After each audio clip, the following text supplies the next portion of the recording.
Lors d'un nouveau journal sur France 24, bienvenue à vous si vous nous rejoignez. Le Proche-Orient d'abord, à Gaza, où au moins 36 Palestiniens ont été tués sur la seule journée de ce samedi. Les États-Unis d'abord et une scène désormais courante sous Donald Trump, celle d'hommes, de femmes arrêtées dans des lieux aléatoires allant d'un entrepôt de vêtements à un tribunal fédéral.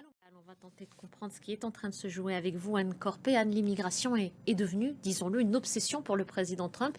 Il a pris plusieurs mesures sans précédent depuis son arrivée à la Maison-Blanche. Oui, 175 décrets ou mesures au sujet de l'immigration. Merci beaucoup, Anne. Merci pour cette chronique et cette analyse. Les États-Unis, il en est toujours question. Washington, précisément, la capitale fédérale, accueille la World Pride, l'un des plus grands rassemblements LGBTQ+ au monde, un événement et des organisateurs refroidis par la guerre culturelle menée par Donald Trump. Laura Cambo. Ce tour du monde nous conduit maintenant au Proche-Orient, à Gaza, où depuis l'aube, sur cette seule journée de samedi, au moins 36 Palestiniens ont été tués selon la défense civile. Que savez-vous de ce qu'il s'est passé à cet endroit-là, Rami?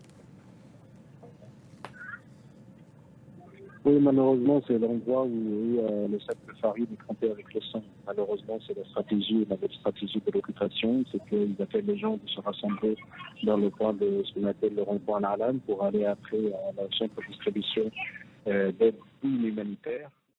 La liaison est rompue avec Rami Abou-Jamous. Merci à vous, Rami, si vous nous entendez. Pardon pour cette liaison pas tout à fait parfaite pour les raisons que vous imaginez.